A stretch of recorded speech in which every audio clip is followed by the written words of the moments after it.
Hey everyone, मैं हूँ CMA Dhanraj और आप देख रहे हैं हमारा channel CMA made easy.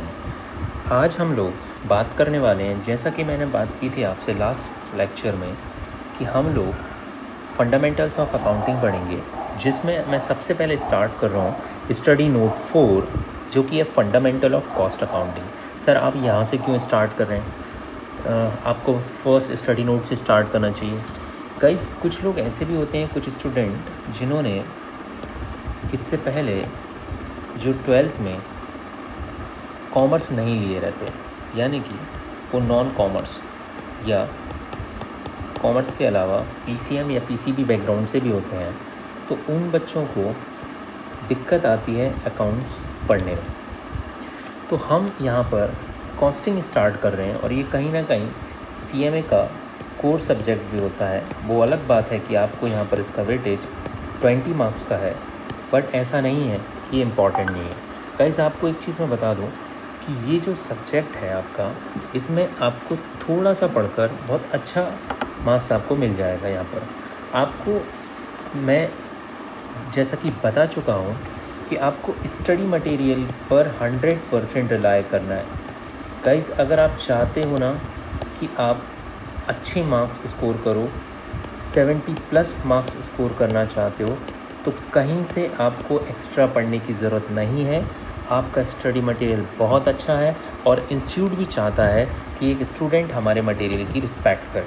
That's why वो यहाँ से 100% आपको क्वेश्चंस आपके आएंगे यहाँ से, और कॉन्सेप्ट्स यहाँ से बाहर नहीं जाएगा। इसलिए इधर उधर से पढ़ने से अच्छा है हम अपने मटेरियल से पढ़ लें। तो चलिए बच्चों, हम स्टार्ट कर रहे हैं study note 4 fundamentals of cost accounting. और यहाँ पर दिस स्टडी नोट इंक्लूड्स, हम इसमें क्या क्या पढ़ने वाले हैं, तो इसमें हम देखेंगे meaning, definitions, significance of cost accounting, जो कि कॉस्ट अकाउंटिंग के क्या क्या फ़ायदे हैं, it's relationship with financial accounting and management accounting, यानी कि कॉस्ट अकाउंटिंग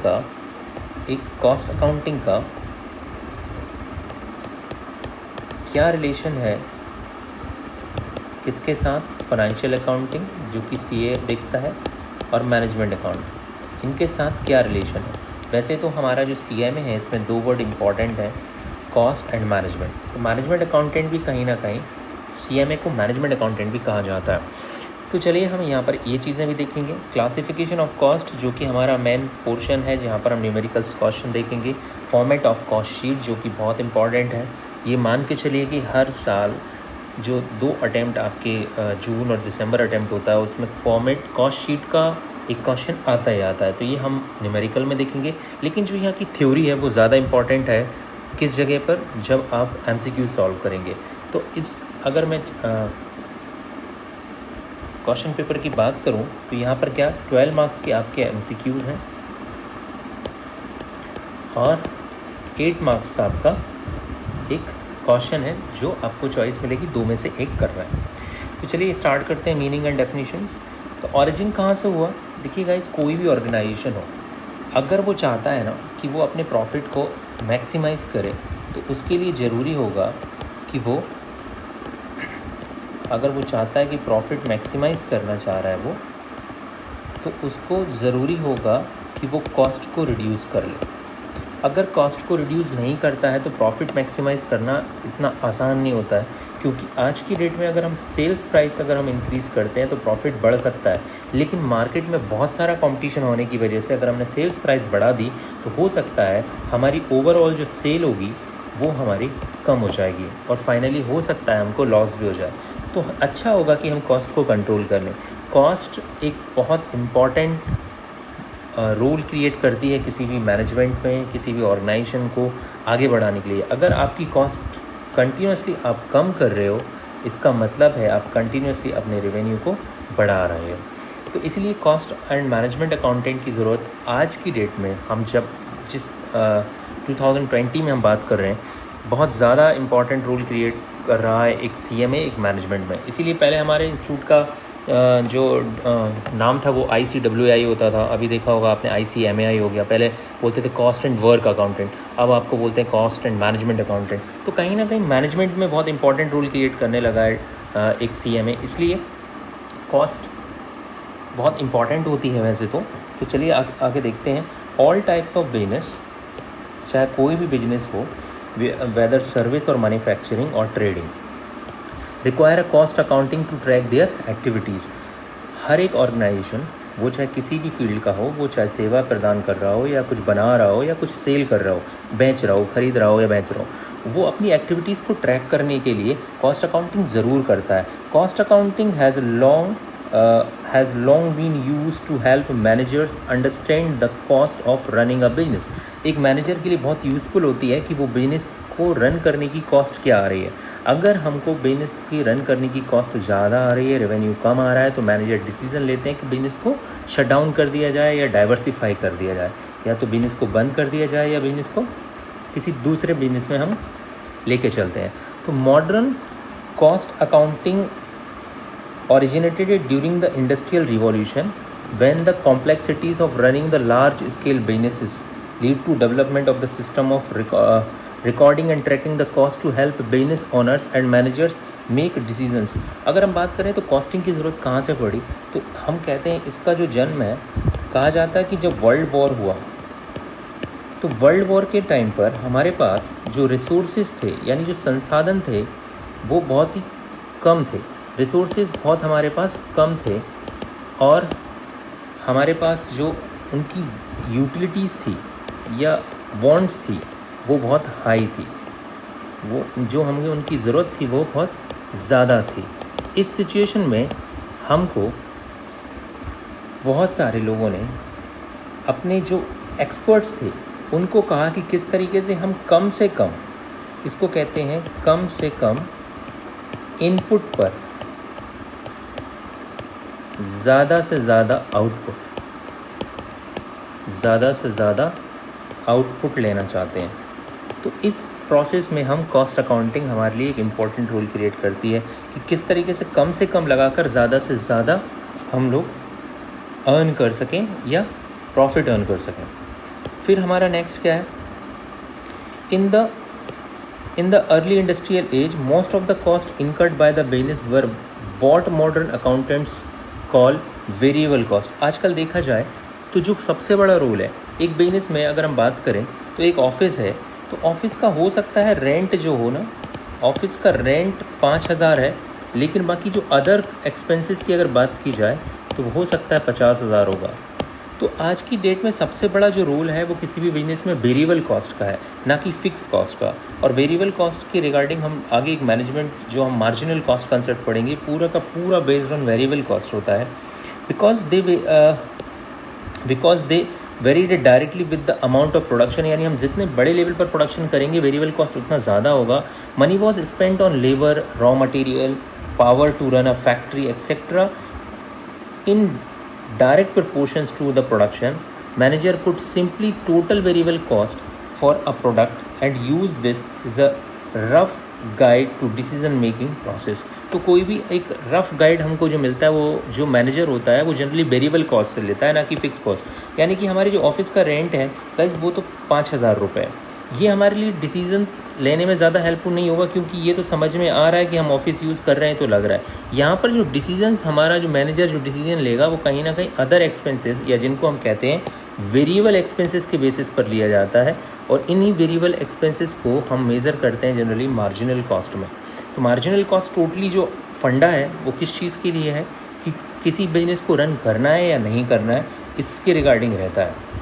तो some costs stand and remain the same even during busy period, unlike variable cost which rise and fall with the volume of work। यानी variable cost वो cost होती है जो अगर हम प्रोडक्शन बढ़ाएंगे तो बढ़ेगी, यानी कि वो कॉस्ट जो प्रोडक्शन को बढ़ाने पर बढ़ती है, जो प्रोडक्शन को इंक्रीज़ करने पर बढ़ती है और डिक्रीज़ करने पर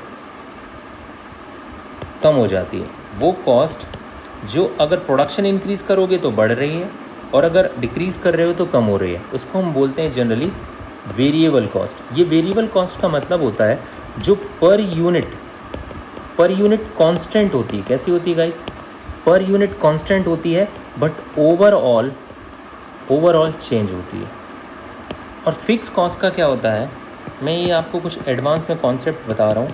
फिक्स कॉस्ट वो होती है जो पर यूनिट चेंज होती है, सॉरी पर यूनिट कांस्टेंट रहेगी,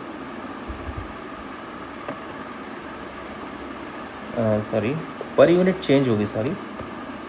चेंज होगी और ओवरऑल सेम रहेगी, ओवरऑल कांस्टेंट होगी।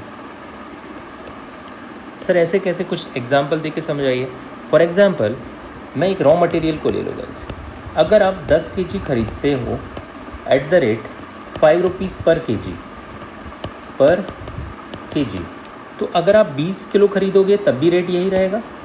अगर आप 20 kg खरीदते हो तब भी यही रहेगा। आप 5 kg खरीदते हो रेट तब भी यही रहेगा। यानी क्या हो रहा है, पर यूनिट रेट कैसा है, कांस्टेंट है। लेकिन जब आप 5 kg खरीदोगे तो ये 25 रुपये का आएगा। जब आप 10 kg खरीदोगे तो 50 का आएगा। जब आप 20 kg खरीदोगे तो ये 100 रुपये का आएगा। यानी कि पर यूनिट क्या है, कांस्टेंट है, लेकिन ओवरऑल चेंज हो रहा है। अब फिक्स कॉस्ट समझो। फॉर एग्जांपल हमारा रेंट है।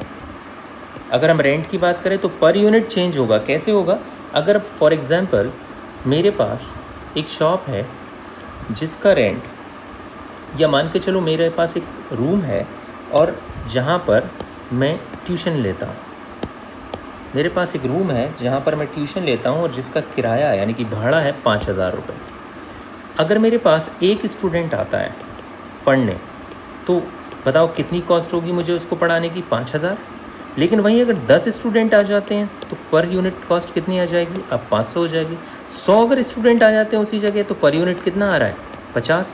यानी देखो पर यूनिट चेंज हो रहा है बट ओवरऑल तो वही है ना गाइस।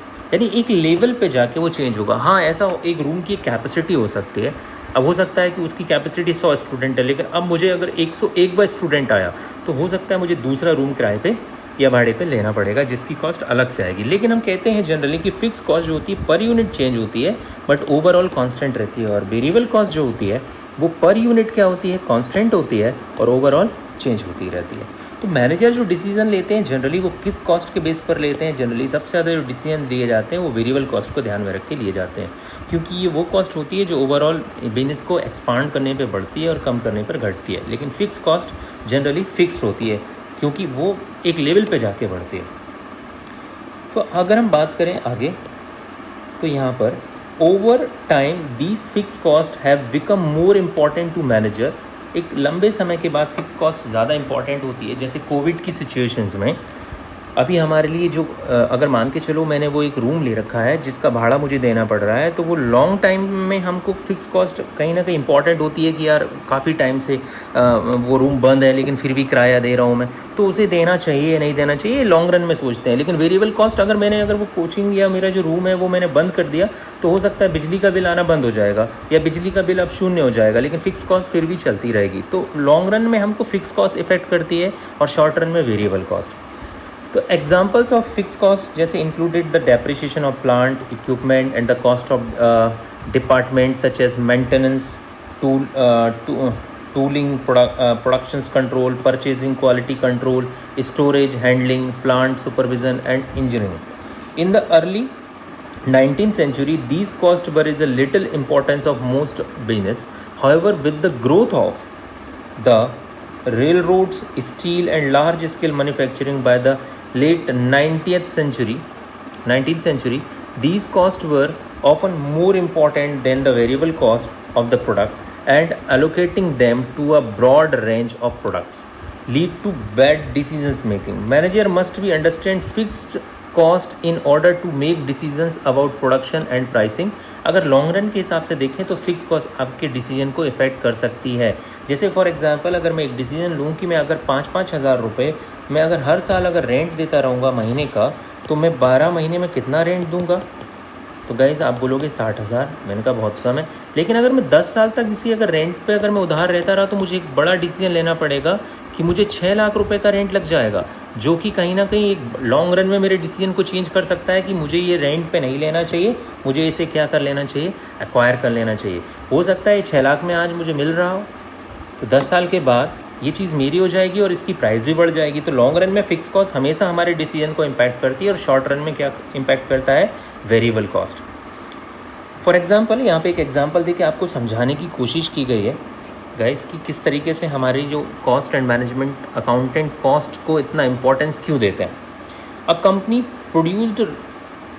एक कंपनी है जो प्रोड्यूस करती है railway coaches and had only one product. एक रेलवे कंपनी है जो कोच बनाती है, जिनका एक ही प्रोडक्ट है। To make each coach the company needed the purchase 60 of raw materials and components and pay 60 labourers ₹40 each. 6 labour है हमारे पास और 60 का हम क्या खरीदते हैं, एक रॉ मटेरियल खरीदते हैं। 60 रुपीज़ का रॉ मटेरियल खरीद रहे हैं, प्लस हमारे पास 6 लेबर हैं जिनको 40 देते हैं। तो बोलो कितना दे दिया इनको, 240 और 60 इसको, यानी टोटल कितना हो गया 300। आगे देखते हैं क्या बोल रही हैं। Therefore total variable cost for each coach was ₹300, यानी एक जो कोच को बनाने की कॉस्ट कितनी होगी 300। Knowingly that making a coach required spending 300, managers new they could not sell below that price without losing the money on each coach। इसका मतलब ये है गाइस, ये वेरिएबल कॉस्ट वो कॉस्ट हो गई। अगर कोई बंदा मुझसे ये कहे कि इस रेलवे के जो कोच को जो आपने बनाया है, ये मान के चलो हमने एक रेलवे का एक डब्बा बनाया है बढ़िया सा, ठीक है। ये एक रेलवे का डब्बा है जिसमें आपने देखा होगा सीटिंग कैपेसिटी है हमारी। इस तरीके से हमारे कुछ कोचेस हमने बनाए हैं। अब इन डब्बों को अगर कोई मेरे से ये कहे कि 300 से कम में सेल कर दो भाई, तो मैं क्या कहूँगा, मेरा डिसीजन होगा नो, क्योंकि यहाँ पे मेरा वेरिएबल कॉस्ट तक रिकवर नहीं हो रहा है।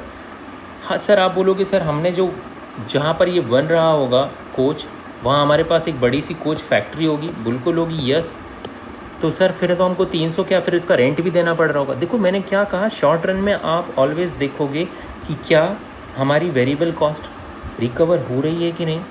लॉन्ग रन में हम फिक्स कॉस्ट देखते हैं। हमेशा ऐसी सिचुएशन रही कि मैं सिर्फ 300 पे बनाकर 300 में बेचूंगा तो मैं ज़्यादा दिन तक नहीं बेच पाऊंगा, लेकिन अगर कुछ दिन ऐसा है तो मैं काम चला सकता हूँ। तो वेरिएबल कॉस्ट हमेशा हमारे डिसीजन को शॉर्ट टर्म में इफ़ेक्ट करती है, जबकि जो फिक्स कॉस्ट होती है वो हमें लॉन्ग टर्म में इफ़ेक्ट करती है। चलिए, तो यहाँ पर क्या लिखा है, विदाउट लूजिंग, यानी कि एक मैनेजर आपको 300 से कम पर कभी नहीं बेचेगा किसी सामान को। यानी कि वो जो कोच बना रहा है उसे पता है कि मैं इसे 300 से कम में नहीं बेच सकता, without losing the money of each coach.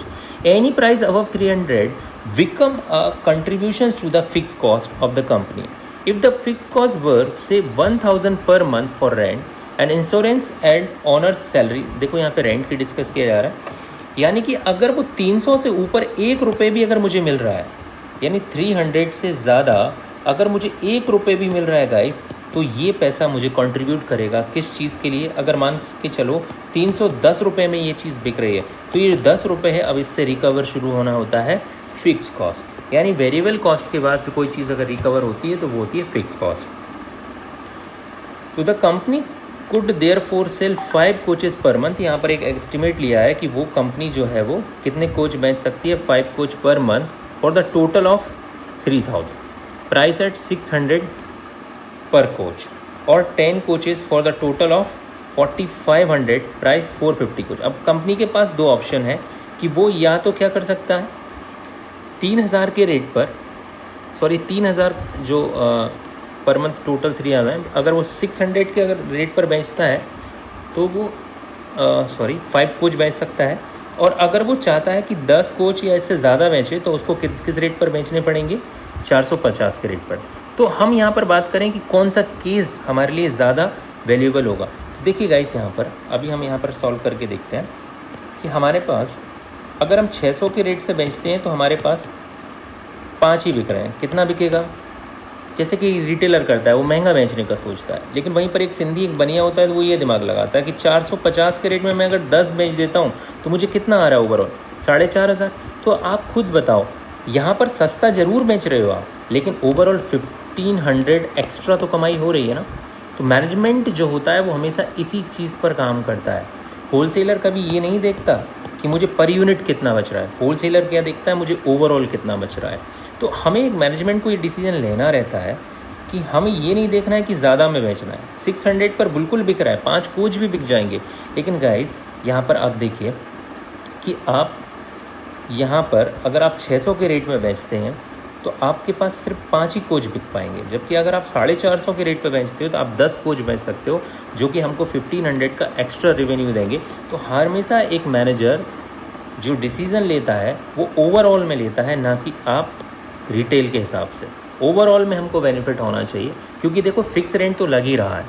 अगर हम वेरिएबल कॉस्ट फिक्स है, अगर 1 यूनिट बनाओगे तब भी उतनी लगेगी, 2 यूनिट बनाओगे तब भी उतनी लगेगी। लेकिन फिक्स कॉस्ट, मैंने यहाँ पर आपको एक फार्मूला बताया था कि फिक्स कॉस्ट ओवरऑल में क्या होती है, चेंज।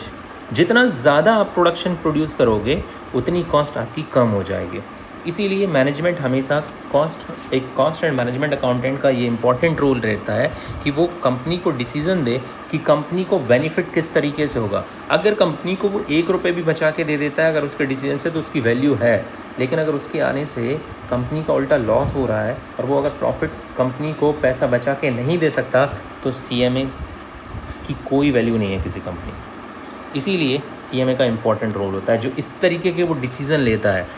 एक मैनेजर भी हो सकता है कि वो कहीं ना कहीं कॉस्ट एंड मैनेजमेंट अकाउंटेंट की टेक्निक को यूज़ करता है और उनसे हम डिसीजन लेते हैं कि फ्यूचर में हमको प्रोडक्ट प्रोड्यूस करना है नहीं करना है, किसी ऑफ़र को एक्सेप्ट करना है नहीं करना है, जो कि हम आगे जाके देखेंगे।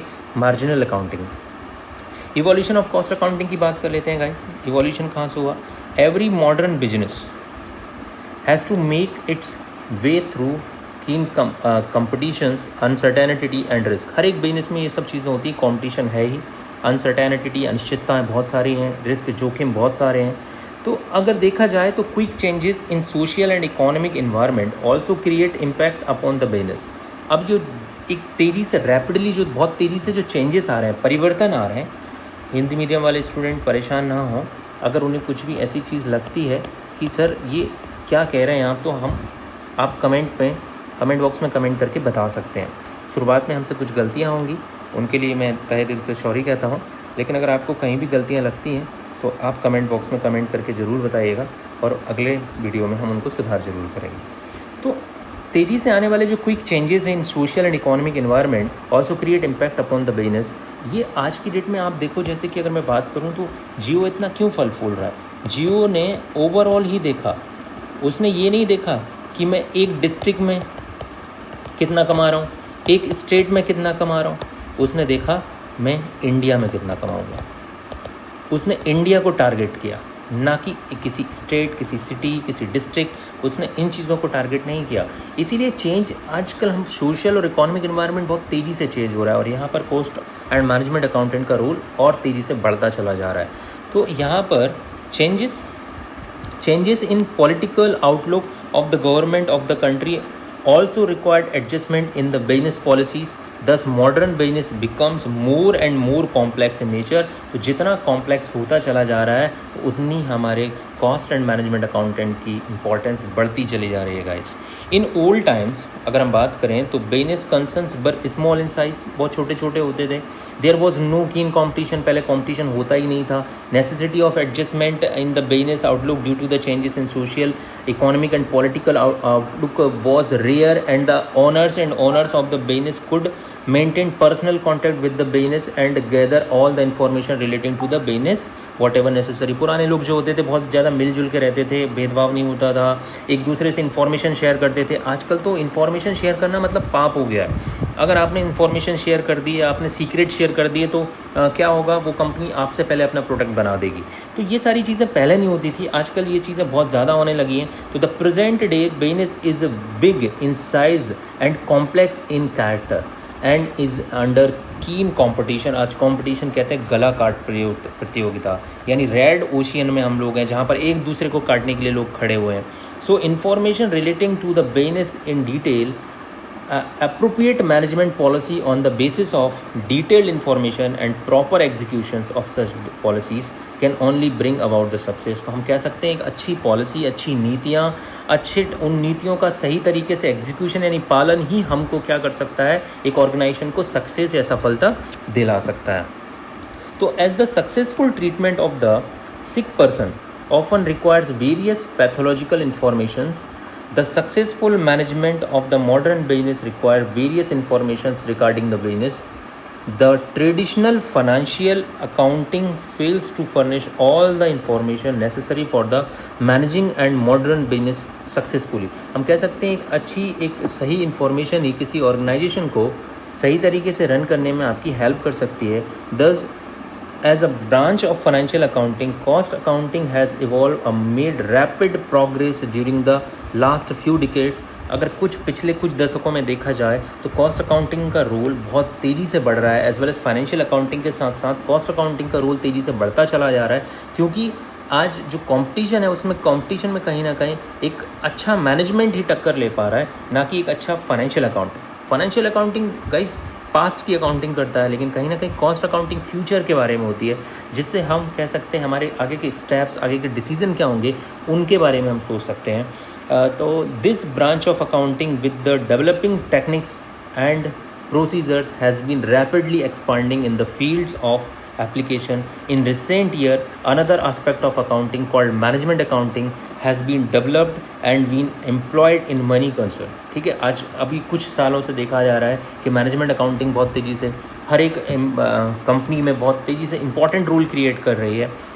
तो इसीलिए हमारे इंस्टीट्यूट ने भी नाम चेंज करके इन द ईयर ऑफ 2012 उसने नाम चेंज करके CWSS CMA कर दिया, यानी कि कॉस्ट एंड मैनेजमेंट अकाउंटिंग, क्योंकि मैनेजमेंट अकाउंटिंग का रूल धीरे धीरे कंपनीज़ में बढ़ता चला जा रहा है. तो अब एक CMA सिर्फ CMA एक कॉस्ट का मास्टर नहीं रहा, अब वो कहीं ना कहीं मैनेजमेंट का भी हो गया है. तो अब हम कह सकते हैं कि cost and management accountant, cost के साथ साथ कॉस्ट का इंपॉर्टेंट रोल है मैनेजमेंट में, तो एक CMA दोनों काम करता है, कॉस्ट के साथ साथ मैनेजमेंट में भी अपना रोल क्रिएट करता है या निभाता है. Where financial accounting limits its activities. ठीक है, अब ऐसी बात नहीं है, यहाँ पे थोड़ा ऐसा लग रहा होगा कि फाइनेंशियल अकाउंटिंग के काम की लिमिट है, लेकिन हाँ उसके जो काम है वो पास्ट से रिलेटेड है. Where financial accounting limits its activity in determining the financial results, trading during the given period of time and standing the financial position as on the closing date of the period. ये हो गया एक CA के काम. बस cost accounting takes the responsibility of generating the information for controlling operations with the view of maximizing efficiency and hence profit. हम कहीं ना कहीं जो CMA का रोल है कि वो किस तरीके से एक ऑर्गेनाइजेशन की इफिशिएंसी को बढ़ाए जिससे कि प्रॉफिट बढ़े, and management accounting takes the duty of assisting the management with the information of planning and decision making. Guys आपको ये चीज़ हमेशा याद रखनी है कि इंस्टीट्यूट के मटेरियल को आप बहुत सीरियसली लें. मैं बार बार बोल रहा हूँ, बच्चों को ऐसा लग रहा होगा सर आप तो बिल्कुल थ्योरी को एकदम रीड करते जा रहे हो, लेकिन मैं आपको बताना चाहता हूँ इन्हीं छोटी छोटी चीज़ों में से MCQs निकल कर बाहर आएंगे. और दिसंबर 2020 अटैम्प्ट्स आपके लिए बहुत सीरियस लेना है, क्योंकि हो सकता है आपका 100% एग्ज़ाम MCQ बेस्ड हो. तो आपको हर एक लाइन, हर एक कॉन्सेप्ट को डिटेल में पढ़ना है गाइस. और वैसे भी थ्योरी कुछ ही पोर्शन में है, फिर हम क्वेश्चंस को भी डिस्कस करेंगे. To believe that cost accounting developed after the rise of factory system, a result of industrial revolution in the England, it is not true. Some cost accounting principles were found in the applications of early as the 14th century. Some authorities suggest that the present day cost accounting procedure was established at the end of the 19th century. However, major development in the subject were noticed during the quarter of century before the end of the Second World War. जैसे कि मैंने आपको कहा था कि world war के time पर इनका ज़्यादा यूज़ किया, और जो हम कॉस्ट अकाउंटिंग टेक्निक्स यूज़ करते हैं गाइस, वो मोस्ट ऑफ द टेक्निक्स कहीं ना कहीं जापान में इंट्रोड्यूस हुए हैं. आगे आप जब डिटेल में पढ़ोगे इंटर और फाइनल लेवल पर, तो आपको ये सारी चीज़ें देखने को मिलेंगी. The scientific management movement lead to development standard costing after the 1945. The need for the data of planning for the future was the field and cost accounting development further. तो हमने जो स्टैंडर्ड अकाउंटिंग की अगर हम जो बात करेंगे तो ये 1945 में इसका इन्वेंशन हुआ, और the technique of cost control is recent development. Cost audit also emerge as a branch and developing further. तो ये कॉस्ट का ऑडिट और कॉस्ट अकाउंटिंग ये बाद में आए हैं. पहले ये सब स्टैंडर्ड कॉस्टिंग और ये सारी चीज़ें जो है वो सेकेंड वर्ल्ड वॉर यानी आफ्टर 1945 ही इस दुनिया में धीमे धीमे आई हैं. गाइस अब यहाँ पर हम बात करते हैं कि सर ये कॉस्ट क्या होता है. It is the amount, cost यानी लागत.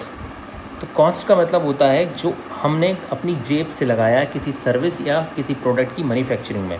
It is the amount resources given up in exchange for the some goods and service. The resources given up are expressed in monetary terms. Cost is defined as the amount of expenditure, actual और notional. Notional का मतलब हो गया काल्पनिक, जो हम future में लगाएंगे, क्योंकि कॉस्ट अकाउंटिंग जनरली फ्यूचर के बारे में होती है. तो कभी कभी हम लास्ट डेटा लेते हैं तो वो एक्चुअल हो सकता है, और हम फ्यूचर के लिए जो भी सोचेंगे वो नॉशनल होता है. Incurred on the attributable to the. Notional का आपको मतलब पता होना चाहिए, इसका मतलब होता है काल्पनिक या फ्यूचर से रिलेटेड होती है. तो फ्यूचर की चीज़ें परफेक्ट तो होती नहीं है, लेकिन हम एक अमाउंट लेते हैं, एक फिगर लेते हैं, जिसको हम नॉशनल कॉस्ट कह सकते हैं. Incurred on the attributable to the given things or ascertain the cost of a given things.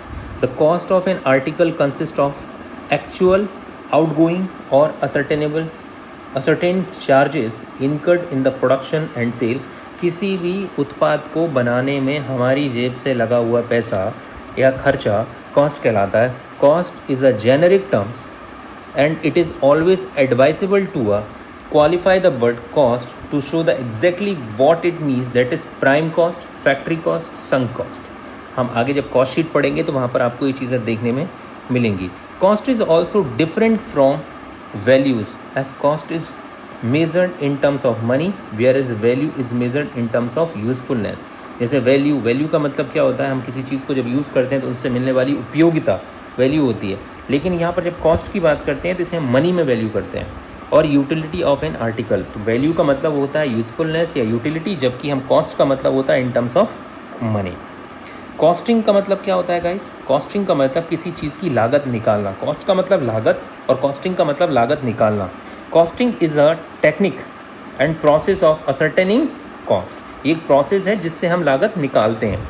This technique consist of principles and rules. इस प्रोसेस में या इस टेक्निक में कुछ हम प्रिंसिपल यूज़ करेंगे एंड रूल्स यूज़ करेंगे, which is govern the procedure of the ascertaining the cost of product और सर्विसेज, जिससे हम किसी प्रोडक्ट या सर्विस की कॉस्ट निकाल पाएंगे. This process of costing include the routine of ascertaining the cost व हिस्टोरिकल और कन्वेंशनल कॉस्टिंग, स्टैंडर्ड कॉस्टिंग और मार्जिनल कॉस्टिंग. ये हम आगे जाके देखेंगे. स्टैंडर्ड कॉस्ट जिसको हम बोल सकते हैं, ये जो एक इंडस्ट्री स्टैंडर्ड हो सकता है कि किसी चीज़ को बनाने में एक आइडल टाइम कितना लगना चाहिए. और मार्जिनल का मतलब जहाँ यहाँ पर यूज़ होता है कि हम किसी प्रोडक्ट की जो वेरिएबल कॉस्ट का पूरा रोल होता है, यहाँ पर वेरिएबल कॉस्ट के बारे में होता है. स्टैंडर्ड कॉस्ट इतना लगना चाहिए था, कन्वेंशनल कॉस्ट जो लगती चली आ रही है. Meaning of cost accounting guys, हम यहाँ पर कॉस्ट अकाउंटिंग का मतलब, जैसे कि लास्ट में हमने देखा है 11th-12th में जिन बच्चों ने पढ़ा होगा, कॉस्ट अकाउंटिंग का मतलब क्या होता है? Recording, classifying, summarising the data. वैसे ही कॉस्ट अकाउंटिंग का भी मतलब है classifying, recording and appropriate allocations of expenditure for the determining of the cost of product और services and for the presentation of suitable arranged data for purpose of control and guidance of management. It includes the ascertainment of the cost of every order, job contract, process, service और unit as may be appropriate. यानी हम classify करेंगे अलग अलग different heads में, किसी उसको record करेंगे. इसी प्रोसेस को हम बोलते हैं कॉस्ट अकाउंटिंग. यानी कॉस्ट की अकाउंटिंग कर रहे हैं हम, उसको रिकॉर्ड कर रहे हैं, उसको प्रॉपर क्लासीफाई कर रहे हैं, एलोकेट कर रहे हैं. It deals with the cost of production, selling and distribution.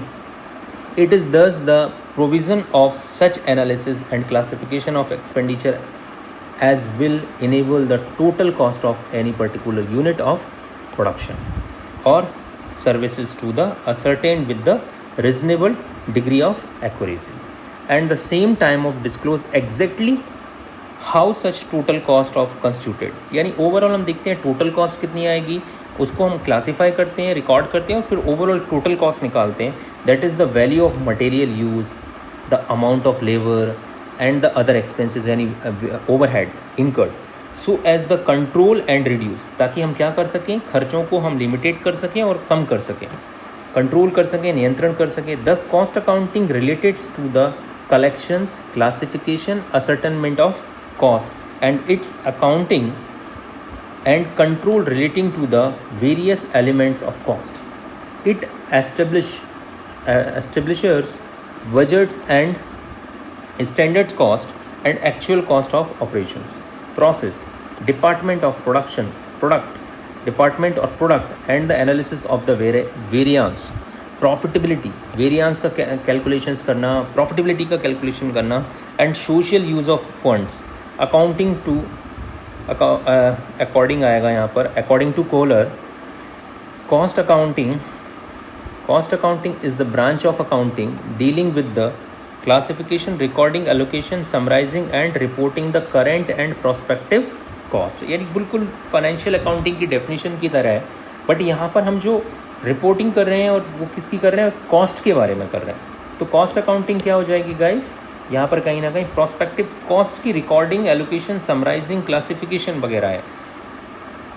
Accountancy क्या होता है, जिस तरह वहाँ पर अकाउंटेंसी यानी एनालिसिस से रिलेटेड होता है, वैसे ही अकाउंटेंसी यानी कॉस्ट अकाउंटेंसी में बहुत सारे प्रिंसिपल्स, बहुत सारे स्टैंडर्ड्स यूज़ होने लगते हैं। High level of knowledge of accounting, cost accounting is called accountancy. तो cost accountancy is the applicable to the costing and cost accounting principles, methods and techniques to this science, art and practice of the cost control and ascertainment of profitability.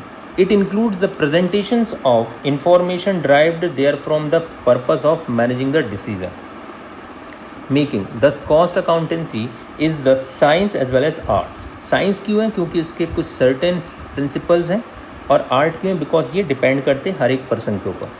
तो cost accounting is a science because a body of systematic knowledge है having the certain principle which is cost accounting should possess the proper discharge his responsibilities. एक अच्छे cost accountant के पास एक systematic knowledge of cost accounting होना चाहिए, that's why एक science है ये। और आर्ट है because it is required to the ability and skill which is cost accountant able to apply the principle of cost accountancy to the various managerial problems. ये एक art है, आपको जो कॉस्ट अकाउंटिंग पढ़ाई गई है उसका किस तरीके से मैनेजमेंट में यानी प्रबंध में उपयोग करना है और प्रबंध की समस्याओं को दूर करना है। Practice includes the continuous efforts of cost accountant in the field of cost accountancy. Such effort also include the presentation of information, the purpose of the managerial decision making and keeping the statistical records. तो ये हो गया accountancy, जहाँ पर accountancy को हम कह सकते हैं cost accountancy is a science as well as arts. Science है बिकॉज इसके भी कुछ सर्टेन प्रिंसिपल हैं, और आर्ट है बिकॉज इन प्रिंसिपल का यूज़ करना आपकी स्किल के ऊपर डिपेंड करता है। तो गाइस अभी इस वीडियो में हमने क्या क्या देखा, हमने इसका मीनिंग देखा कि इसका ओरिजिन का क्यों हुआ, इसकी क्या ज़रूरत थी, इसका एवोल्यूशन कहाँ से हुआ। इसके बाद हमने इसके बारे में डिस्कस किया कि कॉस्ट क्या होती है, कॉस्टिंग क्या होती है। ये छोटी छोटी चीज़ें हैं, बट आपको याद रखना है कि कॉस्ट मीन्स व्हाट, कॉस्ट यानी कि लागत, कॉस्टिंग यानी कि किसी चीज़ की लागत को निकालना, कॉस्ट अकाउंटिंग यानी लागत को बुक्स ऑफ अकाउंट में रिकॉर्ड करना। तो हमने यहाँ पे क्या देखा, कॉस्ट यानी कॉस्ट क्या हो गया, कुछ कीवर्ड्स हमने यहाँ पे डिस्कस किए। कॉस्ट, तो कॉस्ट क्या हो गई, लागत। कॉस्टिंग क्या हो गया गाइस, कॉस्टिंग क्या हो गया, लागत का निर्धारण हो गया, ये समझ लो लागत का निर्धारण। कॉस्टिंग हो गया लागत का निर्धारण, किसी चीज़ की लागत निकालना या लागत निकालना। और फिर कॉस्ट अकाउंटिंग क्या हो गया गाइस, कॉस्ट अकाउंटिंग यानी इसको रिकॉर्ड करना, क्लासिफाई करना, असरटेन करना। और फिर कॉस्ट अकाउंटेंसी क्या हो जाएगा गाइस, कॉस्ट अकाउंटेंसी यानी ये कहीं ना कहीं एक साइंस एज वेल एज क्या है, ये एक आर्ट है, बिकॉज कहीं ना कहीं यहाँ पर जो आप यूज़ करते हो प्रिंसिपल, और इन प्रिंसिपल का यूज़ करके मैनेजमेंट की प्रॉब्लम का सॉल्यूशन ढूंढते हो, आप मैनेजमेंट प्रॉब्लम को सॉल्व करते हो। और इसीलिए अकाउंटेंसी में हम इम्पॉर्टेंट एनालिसिस, यहाँ पर बहुत सारे एनालिसिस करके इम्पॉर्टेंट को एक मैनेजमेंट को इम्पॉर्टेंट डिसीज़न देने में या प्रॉब्लम को सॉल्व करने में हेल्प करते हैं। यानी मैनेजमेंट डिसीज़न में आप क्या करते हो, डिसीजंस लेने में आप हेल्प करते हो। दैट्स वाई मैनेजमेंट जो कॉस्ट अकाउंटिंग होती है वो कहीं ना कहीं साइंस यानी एक विज्ञान है और एक साथ ही कला भी है। ये भी आपको याद रखना है, ये एमसीक्यूज़ में पूछा जा सकता है। Cost accounting is a science और आर्ट्स और बोथ, तो हम कहेंगे ये दोनों हैं। ठीक है गाइस, तो यहाँ पर ये हमारा लेक्चर ख़त्म होता है। अब हम नेक्स्ट क्लास में देखेंगे इम्पोर्टेंस ऑफ कॉस्ट अकाउंट।